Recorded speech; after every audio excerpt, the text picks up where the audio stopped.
নীতি সুধার বেসরকারি খাতের ঋণ প্রবৃদ্ধির লক্ষ্যমাত্রা অপরিবর্তিত রেখেই নতুন মুদ্রানীতি ঘোষণা করল বাংলাদেশ ব্যাংক।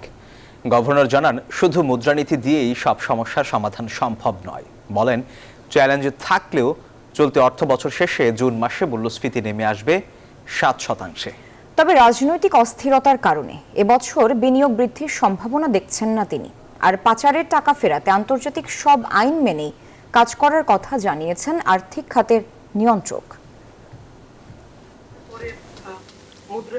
মূল্যস্ফীতির চাপ, ডলারের বাজারে অস্থিরতা আর বেসরকারি খাতে কমেছে ঋণ প্রবৃদ্ধি। অর্থনীতির এমন চাপের মধ্যেই 2024-25 অর্থবছরের শেষ মুদ্রানীতি ঘোষণা করল বাংলাদেশ ব্যাংক। যদিও গভর্নর ডক্টর আহসান মনসুরের ঘোষিত প্রথমে মুদ্রানীতিতে নেই কোনো চমক। উচ্চ মূল্যস্ফীতির চাপ কমাতে গেল কয়েক মাসে নীতি সুধার 3বারে 150 বেসিস পয়েন্ট বাড়িয়ে নেওয়া হয় 10%। অর্থবছরের শেষ মুদ্রানীতিতেও যা বহাল রেখেছে বাংলাদেশ ব্যাংক, যার ফলে জুন মাস শেষে মূল্যস্ফীতি কমে আসতে পারে 7%। প্রত্যাশা কেন্দ্রীয় ব্যাংকের। ওভারঅল ইনফ্লেশন গত 2 মাসে প্রায় 1.5% মতো কমেছে। On the other side, demand সাইডকে অ্যারেস্ট করার জন্য পলিসি রেট যে 10% আমরা করেছি, এটা অলরেডি পজিটিভ টেরিটরিতে আছে এবং আমরা যদি ঠিকমতো আমাদের বড় হারভেস্টটা তুলতে পারি, আমাদের ধারণা বাই জুন আমাদের ইনফ্লেশন পয়েন্ট টু পয়েন্ট হারে 7-8%-এর কাছাকাছি নামিয়ে আনতে সক্ষম হব।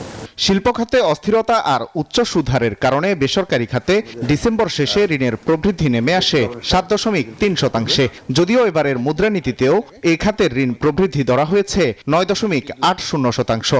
গভর্নর জানালেন, রাজনৈতিক অস্থিরতায় কোনো সুখবর নেই বিনিয়োগের জন্য। রাজনৈতিক পরিস্থিতি যেটা নিয়ে আমরা ইন্ডিকেশন করেছি যে সেটা কিন্তু এখনো আনসার্টেন আছে, পলিটিক্যাল ইনস্টেবিলিটি আছে, এটা আমরা বলেছি এবং সেটা ইনভেস্টমেন্টকে অবশ্যই একটা নেগেটিভলি ইনফ্লুয়েন্স করে। এটা নিয়ে কোনো দ্বিমতের কিছু নাই। এদিকে দুর্বল ব্যাংকগুলোকে প্রয়োজনে আরও তারল্য সহায়তা দেওয়ার কথা জানান গভর্নর। আর ব্যাংক খাতের সংস্কারে আরও 1 বছর সময় চাইলেন তিনি। ওয়ালিদ সাকিব, নিউজ 24, ঢাকা।